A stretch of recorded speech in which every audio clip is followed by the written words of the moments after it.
Hello and welcome to this video on allergic diseases. The most common, or at least recognizable of these allergic diseases is asthma. Asthma perfectly demonstrates how the human body can develop an overreaction to otherwise innocuous stimuli. Allergies are often seen but may not be recognized immediately. Red eyes, a rash, runny nose, and more. These can all be symptoms of allergies. There are also cases where extreme pain in your GI tract and in some cases, gastrointestinal distress can be a product of allergies. Controlling allergies can be difficult. The immediate solution when they happen is medication. This can include steroids, which suppress the immune system. The preferred option is to avoid exposure to things which stimulate the immune system in the first place. In fact, it is the immune system we need to look at first to understand what is happening. We have several other videos which discuss immunity from different angles. For this video, it is important to recall and summarize several aspects of immunity, but only in a limited capacity. The first is that the human body has an innate and acquired immune system. The innate immune system is a blunt tool, but all-round effective against all possible pathogens. The acquired immune system is able to develop the memory of an antigen and retain cells that can respond very quickly and more effectively. And the caveat to this is that antigens do not need to be on a pathogen like a virus or bacterium. They can be found on food such as gluten or lactose, and even your own cells. These antigens are taken to antigen-presenting cells. They then distribute the antigens as needed to B plasma and B memory cells. They then ready other cells, such as T cells. These cells respond to the stimuli that antigen-presenting cells have made available. Somewhat more importantly for allergies, the B plasma cells start to produce antibodies for each antigen. This includes the cause of the allergies. The antibodies are why allergies can be systemic and not always localized. But it is also why it can be localized, as with asthma, because only certain cells are stimulated in the respiratory tract, but in the case of a rash, it may only be antibodies responding in a local area. A memory of these things is very useful when it comes to pathogens, but not if it is your own cells or an otherwise harmless stimuli. When the latter applies, your immune system responds to your body's own cells or the harmless stimuli. This response gets stronger each time it happens as the body develops a stronger memory of the stimulus. Different cells in the immune system react differently, are active in different places, and have somewhat distinct processes as a consequence. During an asthma attack, your airways become inflamed, and this is a reaction to something in the environment. It can be something like smoke, dust, or pollen. It can also be caused by stress or changes in temperature. No matter what the stimulus is exactly, it has the same effect. The airways will narrow and you'll get an increase in mucus production. This makes it nearly impossible to breathe in extreme cases or just extremely hard in others. This is all caused by the immune system causing localized inflammation. Both fortunately and unfortunately, the mechanisms that cause allergic asthma are fairly well understood, but dealing with them is somewhat more difficult than you might imagine from the explanation we'll give. In general, people who have asthma will inhale an allergen, and unlike the healthy individual without asthma, this will find its way to an antigen-presenting cell. These will then ignore the allergen. That's at least what will happen in a healthy person. In those with asthma, though, it will pass on these antigens to a mast cell. Mast cells then release interleukin. Interleukin is a large group of immunomessengers that cause the activation of T cells. The T cells then activate the immune system further. Specifically, they start pushing out antibodies into the local area. These antibodies are a response to the allergen-causing stimuli. As someone is exposed to this allergen on a repeated occasion, the response gets stronger and stronger as the body is better at recognizing it. This means that humoral response, involving those T cells and antibodies, gets more and more pronounced. The more pronounced the response is, more interleukins are also activated, increasing inflammation in the airways.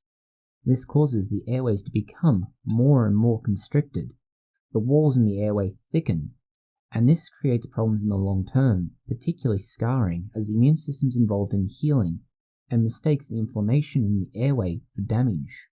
The same process also leads to an increase in mucus production and thicker mucus, which is there in an attempt to catch what is mistakenly thought of as a pathogen, but would otherwise be a rather harmless stimuli. This is an example of a hyperreactive immune system. Once primed to respond to the allergen with asthma once, the body becomes even more and more likely to respond, and inflammation only reinforces this process. Allergies themselves come in particular types. Type 1 is a hypersensitivity reaction, and this is what happens when somebody encounters the allergen for the first time. This is what begins asthma, and for that matter, all other allergic diseases. The antigen on the allergen is presented to the antigen-presenting cells, and these then pass them on to the T helper cells responsible for supporting and stimulating the other immune cells. These T helper cells then interact with B cells in particular, and they begin making the antibodies.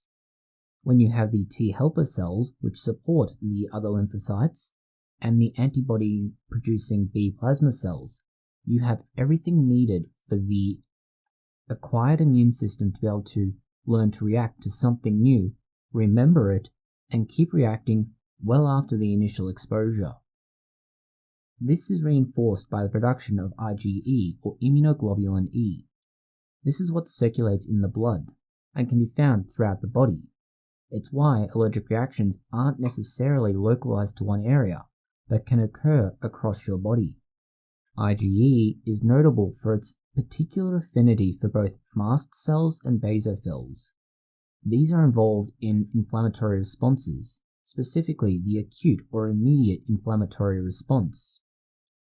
When you have cells that are covered in IgE, they're going to become sensitized to that particular allergen. This further reinforces the allergic disease when it comes to mast and basophil cells. This is where later exposures come into play. When you're then exposed to the same thing again, for example, chlorine in water, gluten in bread, or lactose in milk, IgE molecules will bind to these things and bind to the mast cells or basophils.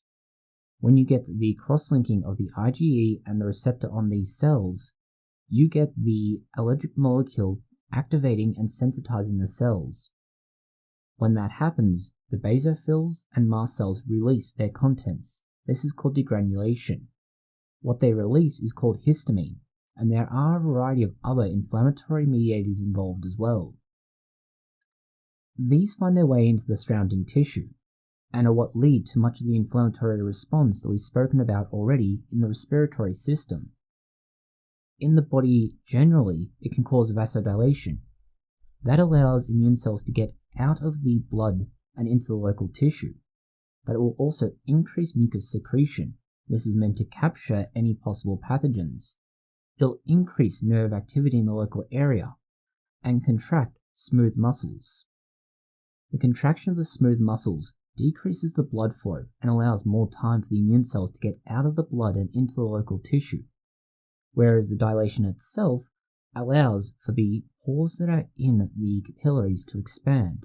That means there's room for those immune cells to squeeze out. You'll often see this resulting in things like itchiness and, in some extreme cases, anaphylaxis. More often than not, it will be localized to where the stimuli originally is found and located. This is why rashes on your skin tend to be in a limited area. But in other cases, it can be across your entire body. System-wide or anaphylaxis is generally not common compared to the others. That's because the immune system tends to keep itself in check in most cases. Further to this, if the stimuli is taken away, the entire point of the immunological response or allergic response stops. You don't need to keep having the immune system reacting to something that's no longer there, and so the reaction will eventually subside.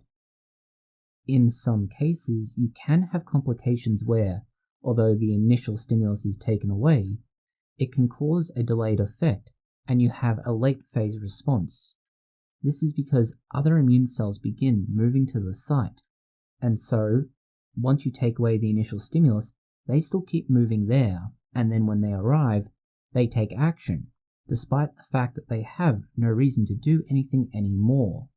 This can be up to 24 hours after the initial exposure. This still requires the same general process, and that's the release of a number of mediators. But in particular, eosinophils play a role with this, but they still require the T helper cells for it to happen. Commonly, you'll see something like this occur with insect stings, chemicals, proteins, and more. Sometimes we also see allergies coming from medications like penicillin. In order to find out whether or not you even have an allergic disease, you need to be diagnosed, and that's the only way you're going to be able to manage it, primarily because the easiest means of management is to avoid exposure. This is done through allergen testing, and will generally rule out what you are and are not allergic to. Doing so allows you to then avoid things like taking penicillin if you're allergic to it, and you can also find out whether or not it's something mediated by IgE, so you've already been exposed to it, or if it's something you're not yet aware of being allergic to, but may have inherited from your parents. The most common method is skin testing. It's also known as a puncture test or a prick test. This is done by taking small samples of whatever their allergens are and putting them onto the end of a needle, pricking the skin with this, which deposits a small amount of the allergen onto the skin. This is then marked somehow so you know what it would be. Then you are given up to 24 hours to see if something develops on that site, generally a rash. If there's a rash, then that means that there is indeed an allergy. If there's no rash, then there's no allergy.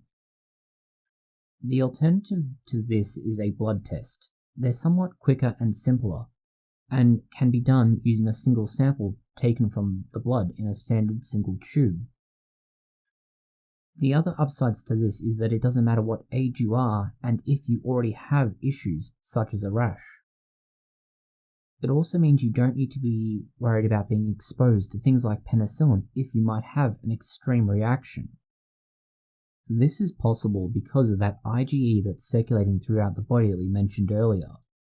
Taking a blood sample will have some of that IgE in it, and so if you take a small quantity of plasma, separate it out from the blood, expose it to the known allergens, you can run all the tests on a small sample by waiting to see if an aggregate or clot develops from the IgE and the allergens. In extreme cases, medication may be needed to prevent allergic diseases anyway. This is because the disease may have developed to a point where avoiding exposure simply isn't enough. Even if you prevent activation of the immune cells involved and the whole process of degranulation, you may still find that the immune system activates these cells regardless. Some of the easiest and most readily available medications are antihistamines. These are commonly used for those with hay fever. There are glucocorticoids. These are a sort of steroid. Epinephrine or adrenaline is used in the case of anaphylaxis.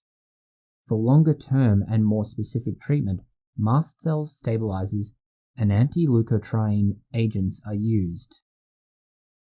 In some cases, anticholinergics are used as well, but more commonly decongestants. This is because they interfere with the chemotaxis, or process of attracting and bringing in the immune cells. As we've mentioned, in extreme cases, the first line of treatment is going to be anaphylaxis, and that requires epinephrine. An emerging but very useful field is allergen immunotherapy. This is how you teach your body that the things it's having an allergic reaction to aren't things that should be eliciting that sort of reaction from the immune system. It's most commonly used for insect bites and asthma.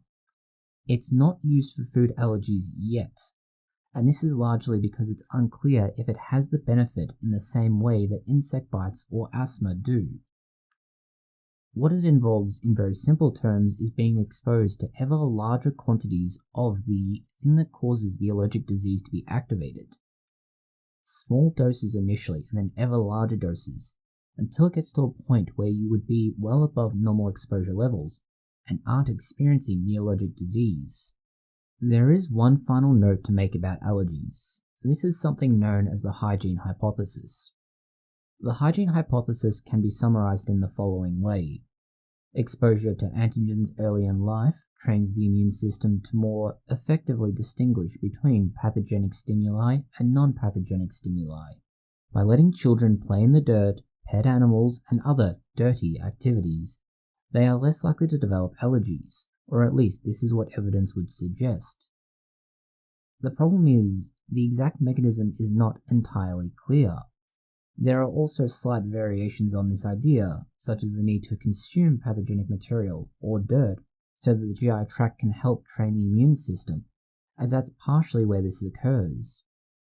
There are also arguments about just how valid the hygiene hypothesis is, and exactly how it works. Hopefully this very simplified summary of allergies has given you a better understanding of the interaction between the immune system, allergic diseases, and what's happening in your body. Thank you for watching this video. If you have found it interesting, consider liking, sharing, and subscribing. Please post any comments, questions, or suggestions that you have below.